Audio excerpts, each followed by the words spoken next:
Jangan lupa subscribe YouTube channel Metro TV News dan jangan lupa nyalakan notifikasinya.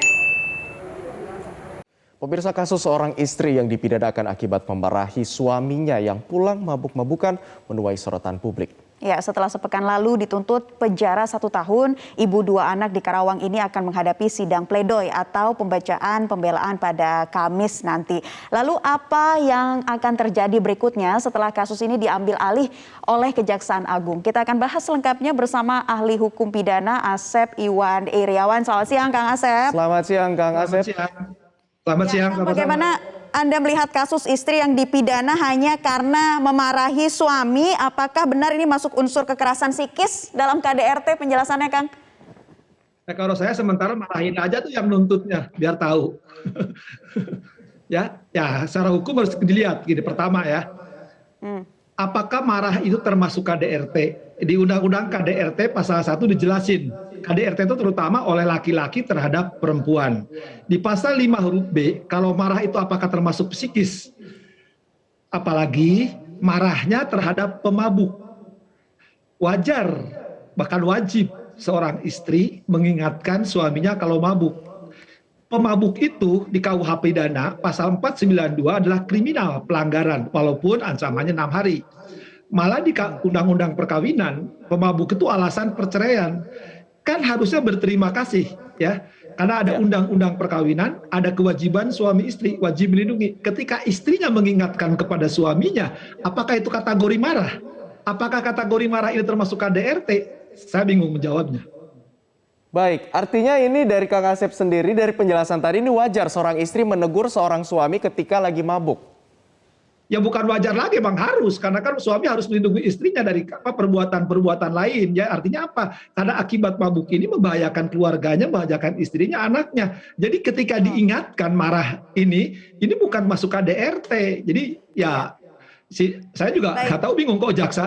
Kalaupun itu benar, kenapa juga harus 1 tahun gitu? Baik, Kang Asep menilai bahwa peneguran istri ini wajar kepada suaminya yang mabuk. Lantas apakah proses kasus ini sampai ke meja hijau, kemudian istrinya didakwa 1 tahun, apakah ini juga wajar atau ada kejanggalan sehingga dieksaminasi oleh Kejaksaan Agung ini, Kang?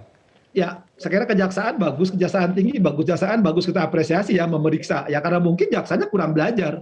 Kan tadi saya bilang ketika pemabuk diingatkan oleh istrinya harusnya berterima kasih kan, karena itu kewajiban suami istri. Baca Undang-Undang Perkawinan pasal 30 sampai 34.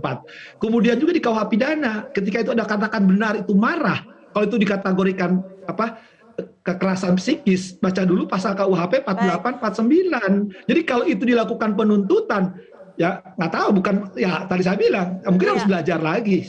Betul, harus belajar lagi karena ada beberapa kejanggalan yang ditemui dalam kasus ini. Karena dari tahap pra-penuntutan sampai penuntutan, baik dari Kejaksaan Negeri Karawang maupun Tinggi Jawa Barat ini tidak memiliki sense of crisis katanya atau kepekaan. Ini juga ada temuan lagi, Kang, bahwa JPU tidak memedomani pedoman nomor 1 tahun 2021 tentang akses keadilan bagi perempuan dan anak dalam perkara pidana. Tanggapan Anda? Ya, keadilan akses perlindungan terhadap anak itu tidak diatur kejaksaan, termasuk di Mahkamah Agung bagaimana perlakuan ya ketika mengadili, ketika memeriksa ya gender tertentu, wanita lah katakan. Ini harus ada aturannya, tapi sebenarnya ini kan masalah hukum. Masalah hukum itu ketika orang didakwa dengan pasal-pasal yang itu dianggap pidana, harus berpedoman kepada hukum. Jadi sebenarnya ya tadi, nggak belajar hukum, tidak hanya sensus krisis, tapi ya maaf ya, harus agak katakan salah tadi, harus belajar hukum. Jadi pertanyaan sederhana, apakah ketika istri atau suami balik memarahi istri karena salah satu pihak melakukan perbuatan melawan hukum, apakah itu perbuatan melawan hukum? Apakah memarah orang salah mabuk, orang berjudi, orang perbuatan hukum lainnya diingatkan oleh suami atau istrinya, itu pidana? Kan bukan. Ya, apalagi ini istri yang memarahi suaminya. Kenapa akses keadilan bagi perempuan dan anak dalam perkara pidana ini kok dipertanyakan seperti itu? Apakah memang ini karena melaporkan sebelumnya, ini suaminya melaporkan terlebih dahulu atas kasus penelantaran keluarga? Mungkin kan naik ke meja hijau jika sudah terlebih dahulu jadi terdakwa, Kang Asep? Nah, justru itulah yang KDRT ketika suami kewajiban menafkahi, menghormati, melakukan pemenuhan kebutuhannya, itu justru pidana, itu pasal 1 KDRT itu terutama terhadap pihak wanita. Nah, justru ini dibalik, kan aneh bagi saya bilang, kan harusnya yang laki-lakinya itu yang diproses, bukan yang wanita yang diproses. Baik, Kang Asep, ini kan kasusnya sudah terlanjur masuk ke meja hijau, kemudian juga sudah ditangani ke Kejaksaan Agung. Lantas agenda selanjutnya kan akan ada pleidoy. Berikutnya ini akan kemana, Kang, kasusnya? Ya, Akan sekarang seperti apa? acaranya kan Gambarannya? acaranya berikutnya tinggal pledoi bagaimana si penasihat hukum terdakwa ya mengutarakan tadi pasal-pasal yang disebutkan ya, pasal undang-undang perkawinan, kewajiban suami istri, kalau suami istri melakukan itu terhadap psikis itu ada diatur, ada pasal 48 49. Jadi ketika nanti setelah pledoi, nah tinggal hakim memutus. Nah, ketika hakim memutus, itu perbuatan ada, tapi bukan pidana. Jadi harus berani hakim melepaskan. Karena itu, sekali lagi, perbuatannya ada, tapi bukan pidana. Atau juga bahkan lebih bagus lagi, membebaskan. Karena salah satu unsur yang pertanyaan pertama tadi, istri memahari suami itu, ya tidak termasuk KDRT. Itu kuncinya kok. Iya, Kang Asep, atas penjelasan Anda ini, pertanyaan kami, mungkinkah suami ini bisa dituntut balik atas apa yang dilaporkannya? Kalau harus tuntutan balik nggak ada, di pidana itu tidak kena tuntutan balik. Yang paling gampang tadi, laporan istri kepada suaminya, suami tidak melaksanakan hak dan kewajibannya sebagai suami. Satu. Kedua, suaminya pemabuk, pidana jalan. Tapi maaf ya sekali lagi, perdatanya bisa mengajukan perceraian. Salah satu alasan perceraian itu adalah suami pemabuk. Baik, Kang Asep, terakhir mungkin bisa dijelaskan lagi ke pemirsa yang ada di rumah sebenarnya marah yang seperti apa yang tidak melanggar KDRT dan teguran-teguran seperti apa yang diatur dalam hukum? Ya, kalau marah suami istri kan soal yang lumrah, soal biasa. Kecuali marahnya itu ya kursi kena kepala, ya meja kena jidat, nah itu lain, itu adalah penganiayaan. Tapi kalau soal suara dia mengingatkan, ya, kalimatnya mengingatkan suami jangan pulang malam, jangan jadi pemabuk, ya itu bukan marah. Jadi kalau itu marah dikategorikan kekerasan psikis dan itu termasuk KDRT, tanyalah Krisdayanti dan Rahul Temos.